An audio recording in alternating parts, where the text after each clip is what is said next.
નમસ્કાર વિદ્યાર્થી મિત્રો, આજે આપણે સૌ પ્રથમ જનીનિક નકશાની ચર્ચા કરીશું. તો જનીનિક નકશા એ કોઈ પણ રંગસૂત્ર પર આવેલા બે જનીનો વચ્ચે અંતર કેટલું છે તે દર્શાવે છે. રંગસૂત્ર પર આવેલા બે જનીનો વચ્ચેના અંતરને આધારે નક્કી કરી શકાય કે આ બે જનીનો વચ્ચે પુનઃ સંયોજન એટલે કે વ્યતિકરણ થવાની શક્યતા કેટલી છે. એટલે કોઈ પણ જનીનો વચ્ચે વ્યતિકરણ થવાની શક્યતા તે બે જનીનો કે જે એક જ રંગસૂત્ર પર આવેલા હોય તેની વચ્ચે અંતર કેટલું છે તેના પર આધારિત હોય છે. એટલે કે પુનઃ સંયોજન કે વ્યતિકરણનું પ્રમાણ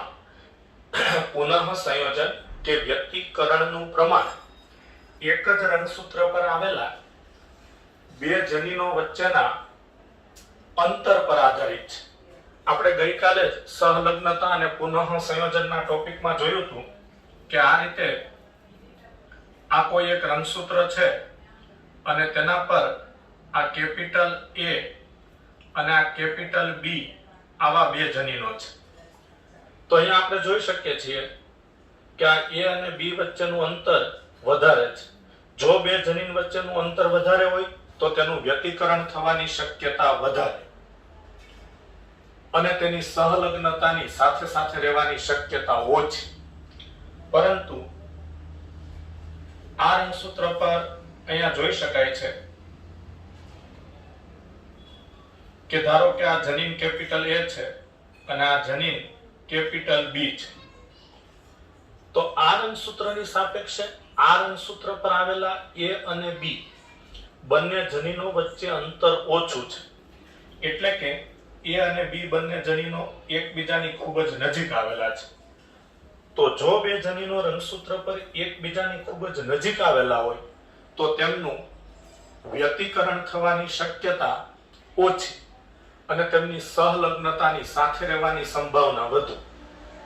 તો એક જ રંગસૂત્ર પર આવેલા બે જનીનો વચ્ચે વ્યતિકરણનું પ્રમાણ વ્યતિકરણ થવાની શક્યતા તે બે જનીનો વચ્ચેના અંતર પર આધારિત છે. આ બાબત જનીનોના નકશા કહેવાય છે. એટલે જનીનોના નકશા દ્વારા રંગસૂત્ર પર આવેલા જનીનો વચ્ચેનું અંતર અને જનીનોનું રંગસૂત્ર પર સ્થાન જાણી શકાય છે. તો મોર્ગનના વિદ્યાર્થી અલ્ફ્રેડ સ્ટર્કીવેન્ટે એક જ રંગસૂત્રના જનીન જોડની પુનઃ સંયોજિત આવૃત્તિને એટલે કેટલા ટકા પુનઃ સંયોજિત સંતતિ ઉત્પન્ન થાય છે 2%, 5%, 10%. તો પુનઃ સંયોજિત આવૃત્તિને જનીનો વચ્ચેનું અંતર માનીને રંગસૂત્રોમાં જનીનોની સ્થિતિનો નકશો દર્શાવ્યો. તો જનીનોના નકશા કયા વૈજ્ઞાનિકે દર્શાવ્યા? અલ્ફ્રેડ સ્ટર્કીવેન્ટે. અથવા એમ પૂછાય કે એક જ રંગસૂત્ર પર આવેલ બે જનીનો વચ્ચેનું પુનઃ સંયોજનનું પ્રમાણ તે બે જનીનો વચ્ચેના અંતર પર આધારિત હોય છે તેવું દર્શાવનાર વૈજ્ઞાનિક કોણ હતા? તો તેનો જવાબ પણ આવે અલ્ફ્રેડ સ્ટર્કીવેન્ટ. તો અલ્ફ્રેડ સ્ટર્કીવેન્ટ કે જે મોર્ગનના વિદ્યાર્થી હતા તેમણે એક જ રંગસૂત્ર પર આવેલ જનીનની જોડની પુનઃ સંયોજિત આવૃત્તિ ને જનીનો વચ્ચેનું અંતર માનીને એટલે કે જો બે જનીનો વચ્ચેની પુનઃ સંયોજિત આવૃત્તિ 2% છે તો તે બે જનીનો વચ્ચેનું અંતર એ પ્રમાણે ગણાય. એટલે કે પુનઃ સંયોજિત આવૃત્તિ 2% હોય એટલે કે ઓછી હોય તો જનીનો એકબીજાની નજીક વધારે હોય. તો પુનઃ સંયોજિત આવૃત્તિને જનીનો વચ્ચેનું અંતર માનીને રંગસૂત્રોમાં જનીનોની સ્થિતિનો નકશો દર્શાવ્યો. એટલે કે કોઈ પણ જનીનો રંગસૂત્ર પર એકબીજાથી જો દૂર વધારે હોય તો તેમની વ્યતિકરણની શક્યતા વધુ એટલે કે પુનઃ સંયોજિત સંતતિનું પ્રમાણ વધુ. જો બે જનીનો રંગસૂત્ર પર એકબીજાની ખૂબ જ નજીક હોય તો તેનું વ્યતિકરણ થવાની શક્યતા ઓછી એટલે પુનઃ સંયોજિત સંતતિની આવૃત્તિ કે પ્રમાણ ઓછું. આજકાલ પૂર્ણ જીનોમના એટલે કે એક જ કોષમાં આવેલ બધા જનીનોના તો પૂર્ણ જીનોમના અનુક્રમણના નિર્ધારણમાં એટલે કે એક રંગસૂત્ર પર જે બધા જનીનો આવેલા છે એ બધા જનીનોનો ક્રમ નક્કી કરવા માટે, તો રંગસૂત્રો પર આવેલ જનીનોનો ક્રમ નક્કી કરવા માટે જનીનિક નકશા ખૂબ જ ઉપયોગમાં લેવાઈ રહ્યા છે. હ્યુમન જીનોમ અનુક્રમણ પ્રોજેક્ટ, જેનો અભ્યાસ ચેપ્ટર નંબર 6 માં છે, તો હ્યુમન જીનોમ અનુક્રમણ પ્રોજેક્ટમાં પણ તે ઉપયોગી છે. તો હ્યુમન જીનોમ અનુક્રમણ પ્રોજેક્ટમાં પણ માનવના બધા જ રંગસૂત્રો પર આવેલા જનીનોનો જે ક્રમ છે તે નક્કી કરવાની વાત છે. તો તેમાં પણ જનીન નકશા ખૂબ ઉપયોગી છે. જનીનિક નકશામાં બે જનીનો વચ્ચેના અંતરનો એકમ સેન્ટીમોર્ગન છે, cm. તો બે જનીનો વચ્ચેના અંતરનો એકમ એટલે a અને b બે જનીનો વચ્ચેનું અંતર કેટલું છે, તો તેનો એકમ સેન્ટીમોર્ગન છે. 1 સેન્ટીમોર્ગન ઇઝ ઇક્વલ ટુ પુનઃ સંયોજિત આવૃત્તિ 1%.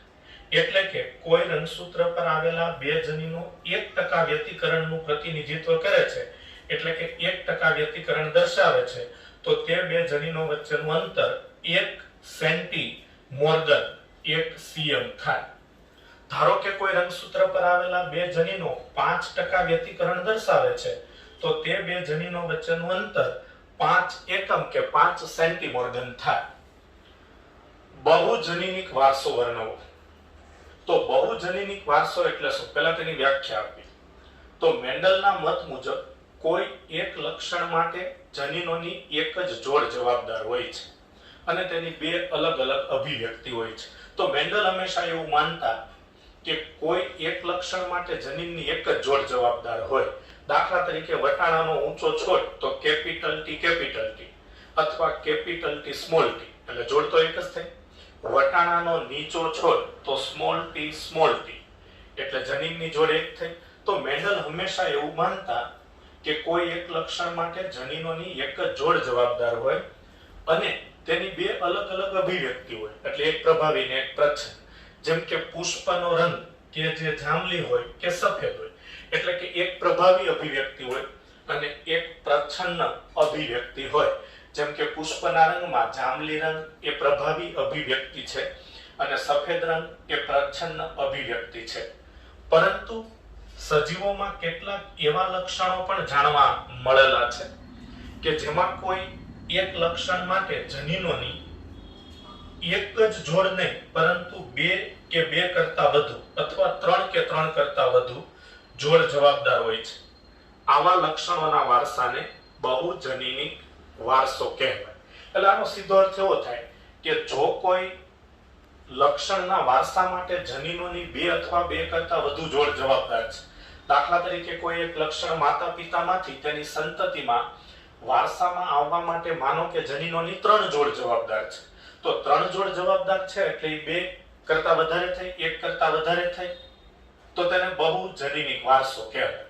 એટલે જો માતા પિતાના કોઈ લક્ષણો તેની સંતતિમાં વારસામાં આવવા માટે જનીનોની 3 જોડ જવાબદાર હોય, 4 જોડ જવાબદાર હોય, તો તેને બહુજનીનિક વારસો કહેવાય. ઉદાહરણ, માનવોની ઊંચાઈ.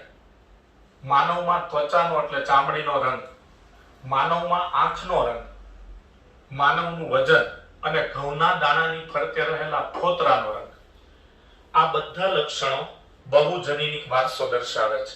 આપણે જાણીએ છીએ કે માનવોની ઊંચાઈ જોઈએ, કારણ કે બહુજનીનિક વારસો છે એ કોઈ 1, 2 કે 5 વ્યક્તિગત સજીવોને આધારે ધ્યાનમાં ન લઈ શકાય, પરંતુ તેમાં સમગ્ર વસ્તીનો અભ્યાસ થાય અને તેના પરથી તારણ કાઢી શકાય. તો આપણે જાણીએ છીએ માનવ સમાજમાં માત્ર ઊંચા લોકો કે માત્ર નીચા લોકો એમ બે જ પ્રકારના લોકો નથી. માની લઈએ કે મેક્સિમમ ઊંચાઈ 6 ફૂટ અને મિનિમમ ઊંચાઈ 4.5 ફૂટ, 4.5 ફૂટ. તો આ દુનિયામાં જેટલી માનવ વસ્તી છે, 800 કરોડ જેટલી માનવ વસ્તી છે, તો એમાં કેટલાક એમ કે 6 ફૂટ ઊંચાઈ વાળા છે અને કેટલાક એમ કે 4.5, 4.5 ફૂટ ઊંચાઈ વાળા છે. તો ફક્ત આવી બે જ ઊંચાઈ નથી, એટલે કે માત્ર ઊંચા લોકો અને માત્ર નીચા લોકો એમ બે જ પ્રકારની ઊંચાઈ નથી, પરંતુ કોઈની ઊંચાઈ 5 ફૂટ છે, કોઈની ઊંચાઈ 5.5 ફૂટ છે, કોઈની ઊંચાઈ 5 ફૂટ 4 ઇંચ છે, કોઈની ઊંચાઈ 5 ફૂટ 6 ઇંચ છે. તો આ રીતે ઊંચાઈની આખી એક શ્રેણી છે. જુદી જુદી ઊંચાઈ ધરાવતા લોકો માનવ વસ્તીમાં, માનવ સમાજમાં જોવા મળે છે. એટલે આનો મતલબ એવો થયો કે માનવમાં ઊંચાઈનું લક્ષણ એ બહુજનીનિક વારસો છે. તો માનવોમાં માત્ર ઊંચા કે માત્ર નીચા લોકો એવા બે જ વિકલ્પો નથી, પરંતુ સંભવિત ઊંચાઈની સમગ્ર શ્રેણી હોય છે. એટલે હમણાં તમને વાત કરી એમ કે ફક્ત ઊંચા કે જેની ઊંચાઈ 6 ફૂટ હોય અને માત્ર નીચા કે જેની ઊંચાઈ 4.5 ફૂટ હોય, એવા બે જ પ્રકારની ઊંચાઈ વાળા લોકો નથી દુનિયાની અંદર. પણ સંભવિત ઊંચાઈની સમગ્ર શ્રેણી છે. એટલે કે અમુક લોકોની ઊંચાઈ 5 ફૂટ છે, અમુક લોકોની ઊંચાઈ 5.5 ફૂટ છે, 5.6 ઇંચ છે, 5.7 ઇંચ છે, 5.10 ઇંચ છે વગેરે. આવા લક્ષણો સામાન્ય રીતે 3 અથવા 3 કરતા વધુ જનીનો દ્વારા નિયંત્રિત થાય છે. તેથી તેને બહુજનનિક લક્ષણો કહેવાય. ટૂંકમાં આવા લક્ષણો માટે જનીનોની માત્ર એક જ જોડ જવાબદાર નથી, પણ એક કરતા વધુ જોડ જવાબદાર છે. કાં તો 3, કાં તો 4, કાં તો 5.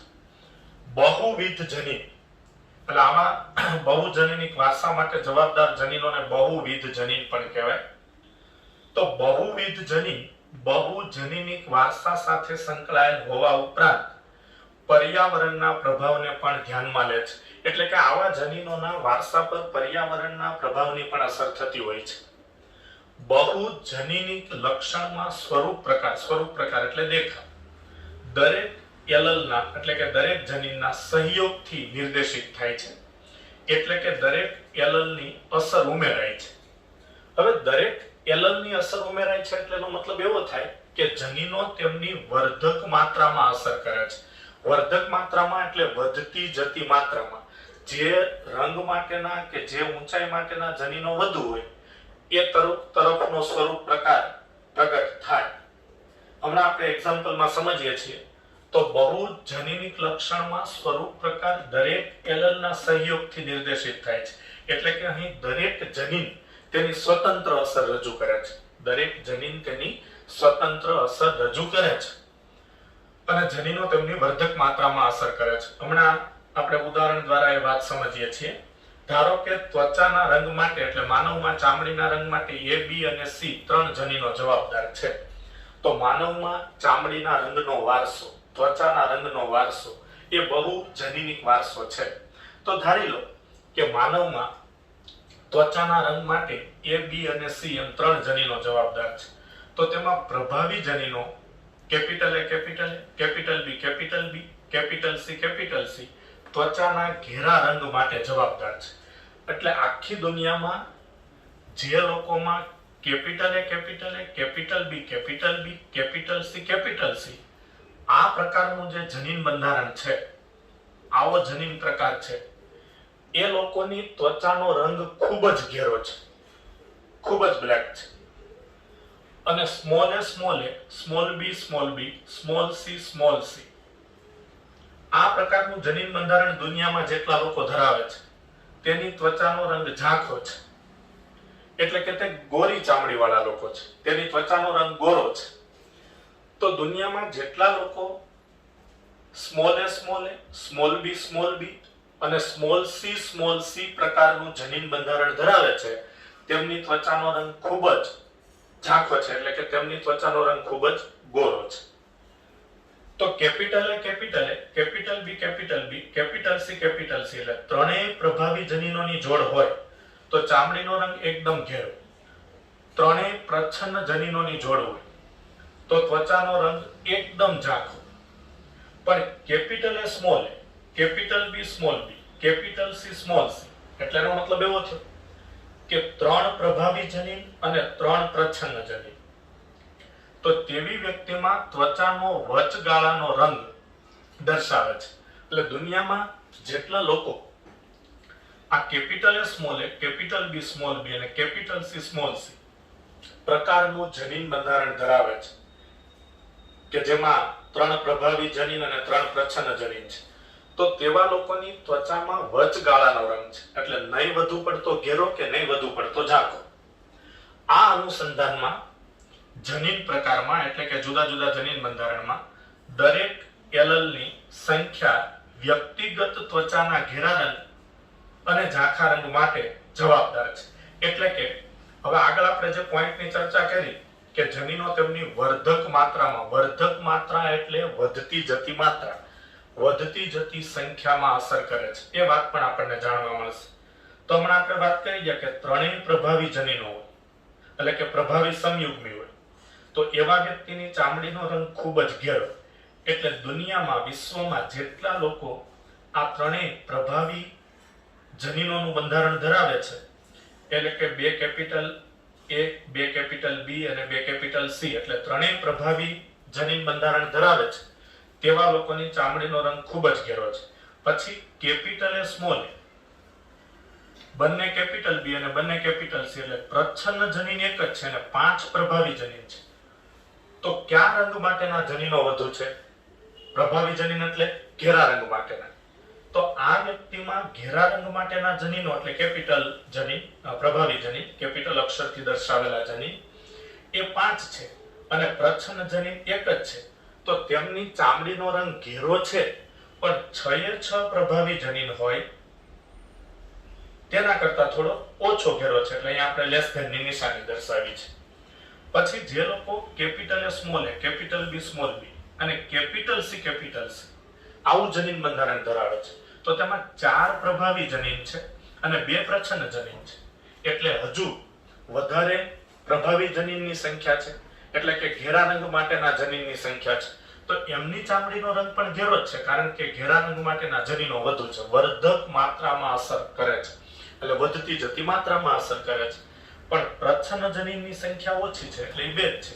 એટલે આવી વ્યક્તિની ચામડીનો રંગ પણ ઘેરો જ છે, પરંતુ આ બીજું બંધારણ જે અહીંયા લખ્યું છે તેના કરતા ઓછો ઘેરો છે. પછી 3 પ્રભાવી ને 3 પ્રચ્છન્ન, એટલે એ વચગાળાનો રંગ. હવે પ્રચ્છન્ન જનીનોની સંખ્યા વધતી જશે. તો small a, small a, capital B, small b, capital C, small c. તો અહીંયા તમે જોઈ શકો છો કે પ્રભાવી જનીન 2 જ છે, એટલે કે ઘેરા રંગ માટેના જનીન 2 જ છે અને ઝાંખા રંગ માટેના જનીન 4 છે. એટલે ઝાંખા રંગ માટેના જનીનોની સંખ્યા વધુ છે. તો ઝાંખા રંગ માટેના જનીનોની સંખ્યા વધુ છે, એટલે આવું જનીન બંધારણ ધરાવતી વ્યક્તિની ચામડીનો રંગ આ વચગાળાનો રંગ ધરાવતી વ્યક્તિ કરતા વધુ ઝાંખો છે, વધુ ગોરો છે. પછી 5 પ્રચ્છન્ન જનીન અને 1 જ પ્રભાવી જનીન. તો આવી વ્યક્તિની ચામડીનો રંગ આ બંધારણ કરતા પણ વધુ ઝાંખો છે.